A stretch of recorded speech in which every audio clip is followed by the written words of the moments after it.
Here I am again, Dr. Barbara Becker-Holstein, ready to talk and share my thoughts, some of them interesting, some of them curious, some of them perhaps somewhat disturbing, but they're necessary thoughts, I feel, that I'm sharing as a positive psychologist. And today, I would like to share some thoughts and ideas around the pandemic and the after effects. It has come to many people's knowledge and awareness that many girls have been depressive and or at times suicidal as the pandemic comes, I can't say to an end, but as it evolves and people begin to really resume the normal styles of their lives. I feel this is a very serious subject that we need to discuss and work on. 3 years ago, I wrote a press release where I explained that I believe the effects of the pandemic on kids would not be fully felt for many years, perhaps almost a generation of kids.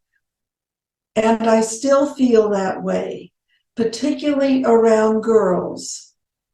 And you may ask me, why around girls? You know, everybody went through the pandemic. Everybody suffered. You're absolutely right. There are some differences between girls and boys, men and women. If you've ever been in a relationship with the opposite sex or married to someone of the opposite sex, if you're a man, you realize there's some differences with the woman in her style and sometimes her efforts and decisions. And the same, if you're a woman, you notice some maybe slightly different things about the fellow you've picked. And research stands behind that. Research in terms of the ways our minds work have validated that men tend to be problem solvers and like to think in a straight line and feel very helpful when they can solve a problem, which is great. I'm glad. But women think differently. We're very connective. If we start to have a serious conversation and then we hear a cat meowing or a dog sounding pathetic, we might jump up and try to attend to the animal, and we've interrupted. So a lot of our thinking is more circular. We come in and out of it. We get close to solving something. We may back away for a minute or two to focus on something else. It's a different style. So that's why I'm focusing on the girls and why I think it's so important to try to save this generation of girls. Try to help them not have such an abundance of anxiety and possibly suicidal ideation that they really can't join in the world at large and produce the wonderful potential capacities that they really have. So let's look a little more, starting from the pandemic. The pandemic interrupted schooling for both boys and girls. Schools were closed, work was done in a different way, people had to adjust to computers and all sorts of interruptions. And it certainly didn't help a lot of kids thrive. But it was more than just the daily work. Kids missed their sports. Kids missed their proms and dances and parties. They missed their hobbies. They may have missed their music lessons. They missed making new friends. They missed seeing their old friends. They missed seeing their relatives. They may have been housebound and felt very annoyed and anxious being in the house so much near those parents, you know. one way that kids survive growing up is a natural progression from being with your parents tremendously a lot when you're little, usually, to leaving the house a great deal when you're older. You may have a part-time job. You may have a boyfriend or girlfriend that lives 3 miles away. You may be taking an extra course at this junior college in town. And so you're not really around your parents as much. And many, many times this is good.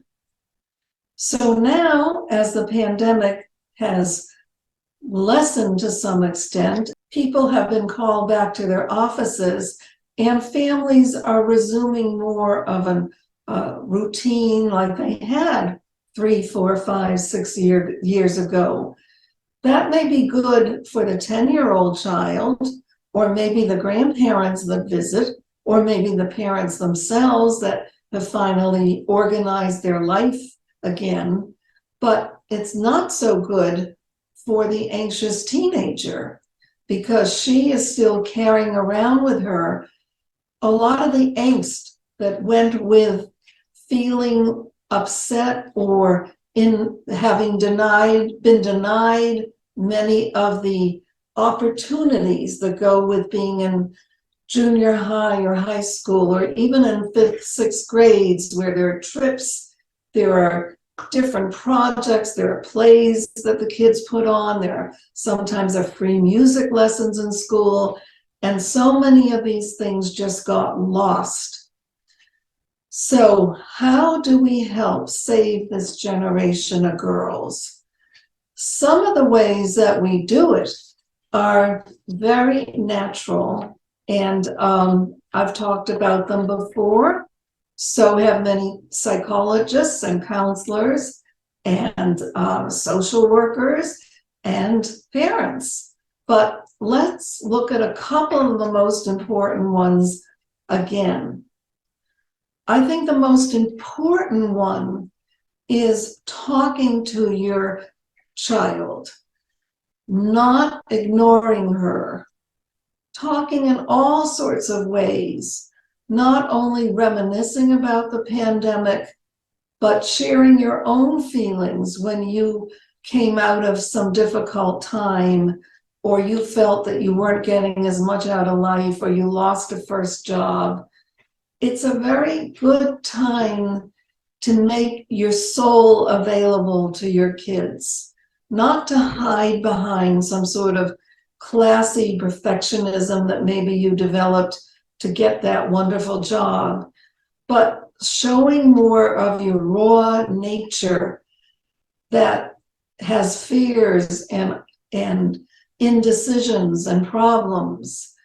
Because a lot of these girls may be afraid to share with their parents and loved ones how difficult certain feelings are, and a certain loss of time, or producing certain things in school, or getting certain jobs, or maybe even feeling they missed out on having a boyfriend in their junior year because they just were never around enough to meet the right guy. There's lots of stuff, and the more open and receptive the parents can be, the more you can help your child feel that she's basically normal and has just missed out on some stuff. So that's very, very important. I think also it's very important to stay alert. All the things that many people have taught us and shared, but it's worth sharing again. If she's in her bedroom too much with the door locked, it may be a danger sign. It may not, but you have to pursue it if it's your kid. She may be watching her computer too much and involved with various platforms, and she may be saying too much or doing too much on that computer. You have to have some controls and see what is the right level for her. We do know that there's been a lot of research around bullying, much more, say, now than 30 years ago, when perhaps you were in school. So we have to be very careful as parents. If there's bullying going on, you better know about it. One last point I'd like to make in this particular talk is that sense of loss. Maybe the family missed a vacation or two. Maybe people did not get together. Maybe there was no Thanksgiving at grandma's house. I just want you to step into the mindset of remembering when you were 12 or 15 or 18, the feelings of despair and sadness that could come over so quickly if something was canceled or wasn't going to work out. And I think the more generous of spirit you can be to your own kids, the more it will pay off. You will see them happy, relaxing, being less anxious. However, there is the last caveat. You may not be that lucky. Your kid may really need mental health care. And the kindest, gentlest, most meaningful thing you can do for your child is get your child to the right social worker, psychologist, counselor. Start with a principal or a teacher. Start even talking to a neighbor if they know someone. Be responsible, because if kids don't get help, they very often magnify what's wrong much more and much faster than we do. So if we're trying to save these girls so they can be marvelous astronomers and scientists and doctors and principals of school and heads of hospitals and inventor of the next injection when something hits, like some sort of virus, maybe we'll never have colds again.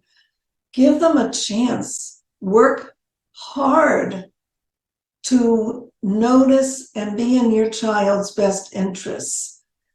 I think you will never, never regret it.